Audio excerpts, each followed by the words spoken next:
I had my last bout of alcohol after many relationships, after leaving two different relationships with children, and one, a boy who was put up for adoption.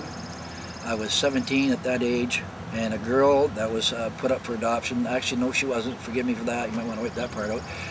I left her with her mother, and I didn't know at the time. I knew that I had a child. I knew that this lady I had the affair was pregnant, but I didn't know whether it was a boy or girl until many years later. So these are just some of the things. I hurt and I abused women, I abused myself, I abused places, I abused any situation that I thought would be good for me, like, you know, filling my pockets, or whether, you know, like I was a very dishonest person in the whole sense of it all, and it just didn't seem to, I just didn't seem to catch the idea that, you know, people do care. I didn't think anybody cared. I certainly didn't care, and that was the sad part about it. And now I realize it wasn't the fact that I didn't care. I didn't know how to care. I didn't know how to be a young boy. I didn't know how to be a teenager, and I didn't know how to be an adult, or even how to be a friend or a father. I tried, but I failed. I didn't have a teacher. And that's what makes it very difficult. And I don't say this in criticizing, I say this in fact.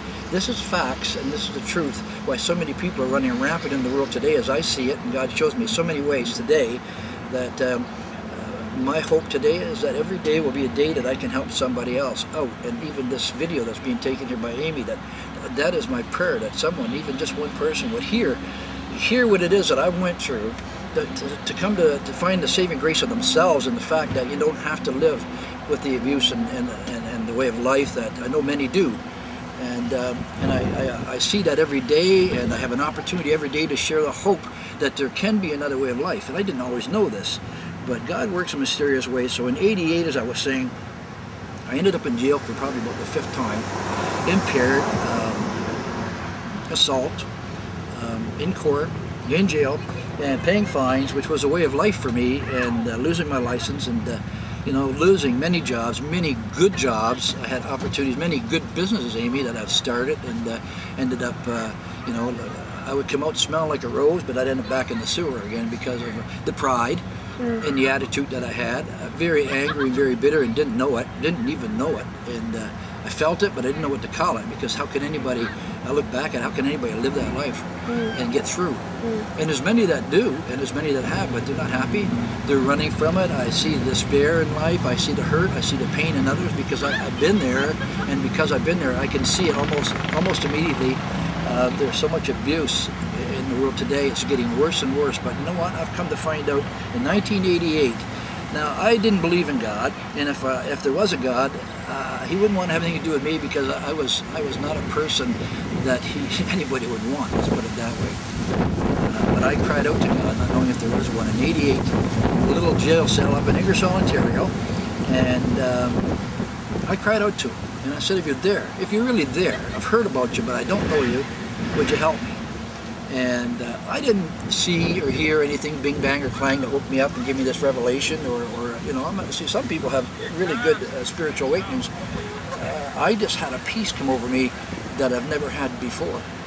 And at that time I was losing my business at that time again, and I'm up against losing my license, and I'm thinking I'm going to have my name in the paper again, businessman of Ingersoll, charged with assaulting a police officer, charged with drinking, charged with liquor out of residence, running from the officers, and all that. And it wouldn't be the first time. I said, man, I'm getting sick and tired of this life. Now I'm 38 at this time in my life, and I'm thinking, boy, I've drank since 12. It's a long time. I come to the place, Amy, where I didn't want to be sober, because I couldn't look myself in the mirror and say that I liked what I seen. And I knew that I should have been able to do that. So with that cry out to God, something happened that changed my life. I got home, and people were calling me all of a sudden from out of nowhere, old friends who used to drink, and they just called. It was like a divine call.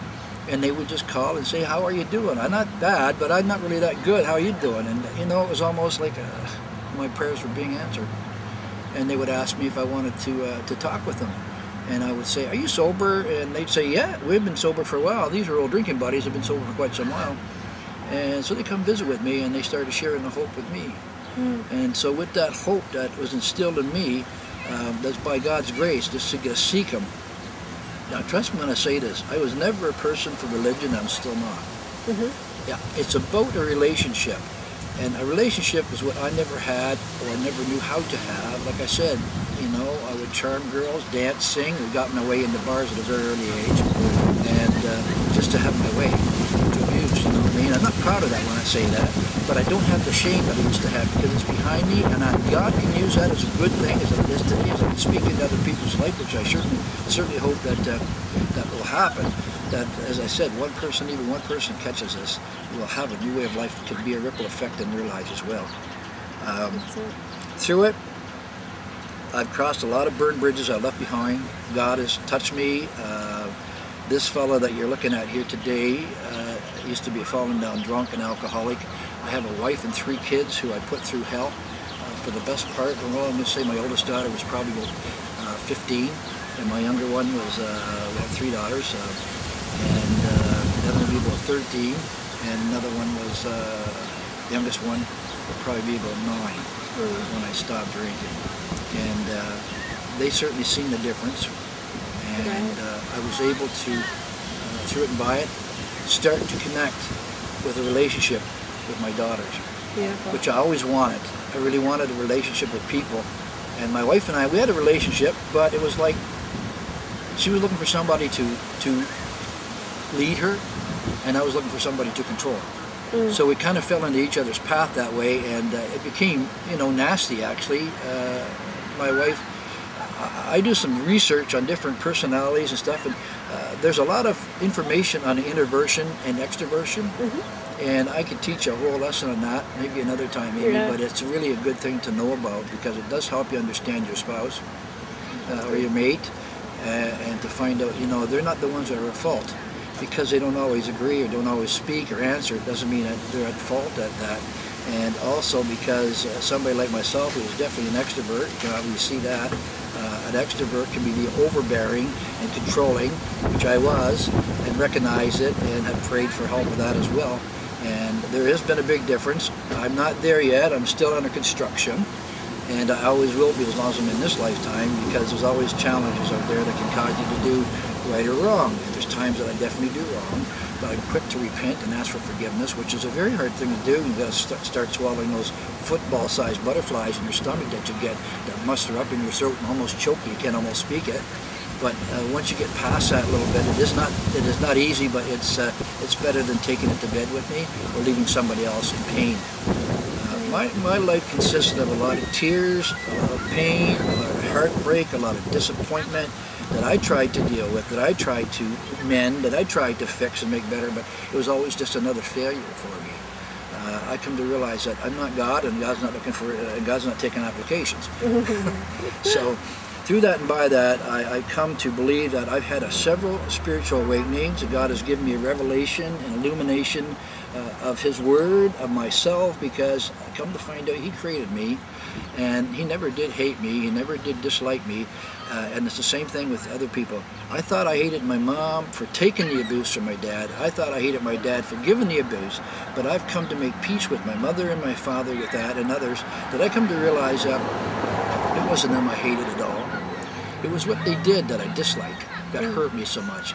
I never hated them. How could a person, I hear so many people say, I hate my mom and dad. No, you don't hate your mom and dad. You probably hate what they've done sometimes, but there's a big difference between not liking and hating what they've done and hating them. Yeah. God has no room for hate, and He's left a spot, and I found this out. He left a spot in my heart empty, and until that spot was filled, I would never be under contentment. I would never have contentment, peace, or joy as I have today. And you know, the nerve that God has given me, I would walk around with my head down, even though if there was, you know, a pretty girl inside or a bottle of whiskey, I'd come alert to that just for, you know, reasons, unhealthy reasons, you could say, on soul, I would say, unholy soul ties type of thing, instead of good godly soul ties. These were just my image of what, and you know, like I said, I didn't have much of teaching in the way of life, girls at adolescence and things like that. My testimony would be titled Wine, Woman, and Song, pretty much. Yeah. And that's the way my life went, and as I said,